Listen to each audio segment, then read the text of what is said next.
নমস্কাৰ লাইভ আছাম চাই থকাৰ বাবে ধন্যবাদ আৰু ভোগালীৰ বতৰত লৈ আহিছো এক বিশেষ খবৰ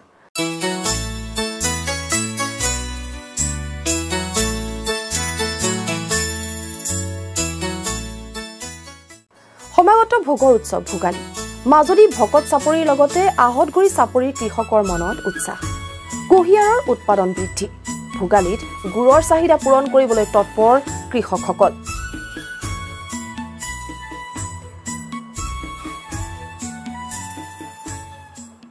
অসমীয়াৰ অতিশয় আপোন ভোগালী বিহুত অন্যান্য সামগ্ৰীৰ লগতে প্ৰচুৰ চাহিদা আছে গুড়ৰ এইবাৰ বজাৰত এই গুড়ৰ চাহিদা পূৰণ কৰিবলৈ তৎপৰ হৈ পৰিছে মাজুলী ভকত চাপৰিৰ লগতে আহতগুৰি চাপৰিৰ কৃষকসকল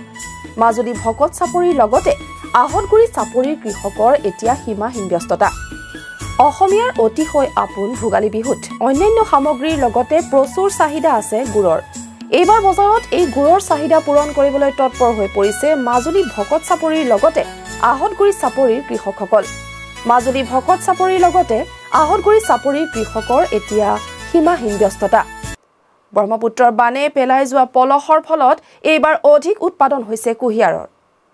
সেয়েহে অঞ্চলটোৰ ৫ শতাধিক পৰিয়াল ব্যস্ত হৈ পৰিছিল কুঁহিয়াৰ খেতিত কুঁহিয়াৰ চপাই উঠি এতিয়া গুড় উৎপাদন কৰিবলৈ ব্যস্ত হৈ পৰিছে কৃষকসকল অঞ্চলটোৰ পুৰুষ মহিলা সকলোৱে এতিয়া গুড় পেৰাত ব্যস্ত কেৱল নিজৰ চাহিদা পূৰণেই নহয় বৰং ভোগালী বিহুৰ পূৰ্বে অসমৰ বিভিন্ন জিলালৈ গুড় প্ৰেৰণ কৰিবলৈ সাজু হৈছে ভকত চাপৰিৰ কৃষকসকল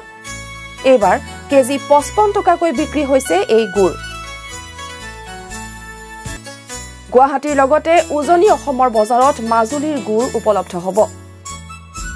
ভোগালীৰ বতৰত এইদৰে গুড়ৰ জৰিয়তে লাভান্বিত হ'বলৈ সকলোৱে ব্যস্ত হৈ পৰিছে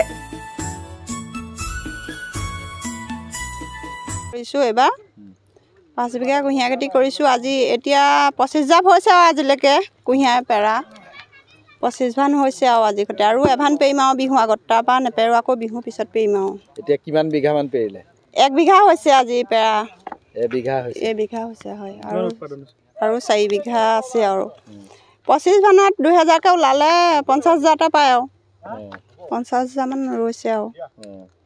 আৰু আছে নহয় পেৰিবলৈ মানে এই 2000 কিন্তু দুদিনৰ খৰচ গৈছে ধৰক আমি কালি ৰাতিপুৱা 8টা বজাত ওলাই আহিছোঁ ধৰক কুঁহিয়াৰ কাটিছোঁ তাৰপৰা পিছবেলা কুঁহিয়াইছোঁ তাৰপিছত এইবেলা আকৌ আনি পেলাই এতিয়া 8টা 9টা বজাত ওলাই আহিছোঁ আৰু 9টা বজাৰ পৰা গধূলা 6 বজালৈকে ধৰক গধূলা ঘৰ সোমামগৈ আৰু এনেকুৱা কষ্ট গোটেই দিনটো তাৰমানে আৰু এভান কুঁহিয়াৰ টকা 2000 লগত লাগি আমি ইমানেই কষ্ট কৰিবলগীয়া হৈছে মানে এভান কুঁহিয়াত কিমান মান গুড় ওলায় 50 কেজি ওলায় 45 কেজি ইমানটো ওলায় আৰু 50 কেজি 45 কেজি ইমানটো গুড় ক'ত যায় আপোনালোকৰ ইয়াত গুড় লখিমপুৰ যায় গুৱাহাটী যায় আমাৰ মাজুলীতো চেল যায় তেনেকুৱা আৰু খৈয়া এতিয়া গুৱাহাটী যাব গুৱাহাটীলৈ চৰিয়াত যে থোৱা হৈছে তাৰ পাছত আকৌ বেলেগত ভৰাব কেই বেগত বান্ধি লৈ যাব আৰু গোটেই আমি বাটিত ভৰাওঁ মাগত ভৰাওঁ এইবোৰ দিছে মাক সৰু বাটি 1 কেজি বাটি চৰিয়া ভৰাওঁ তাৰপিছত বিহু পিছত যিটো ভৰাম এইটো ডাঙৰ চৰিয়াবিলাকত কিমান থাকে ইয়াত 10 কেজি 15 কেজি ইমানটো ধৰে আৰু 1.5 কেজি 2 কেজি 1 কেজিলৈকে আছে আৰু ইমানটোৱেই আৰু বৰ্তমান 5 বিঘা আছে এইবাৰ এনে আগত যোৱা বছৰ 6 বিঘা আছিল এইবাৰ 1 বিঘামান কমি গ'ল 5 বিঘা আছে কুঁহিয়াৰটো কেনেকুৱা হৈছে নাই কুঁহিয়াৰ ভাল হৈছে কুঁহিয়াৰটো ভাল হৈছে কিমান মান ওলায় 5 বিঘাত আপোনাৰ বিঘাত 15 ভান মানকৈ ওলায় 5-15 ভান হয় মানে কিমান কুইণ্টেল মান গুড় লাগে টোটেল আপোনাৰ 15 ভানত 50 কেজিকৈ হ'লেও 7.5 কুইণ্টেল হয় 7 কুইণ্টেল 7কেই ধৰিছোঁ আৰু 7 কুইণ্টেলকৈ 7 কুইণ্টেলকৈ হ'লে 5-7 35 কুইণ্টেল গুড় পাওঁ প্ৰতি বছৰে যিখিনি উপাৰ্জন হয় সেইখিনিয়ে পৰিয়াল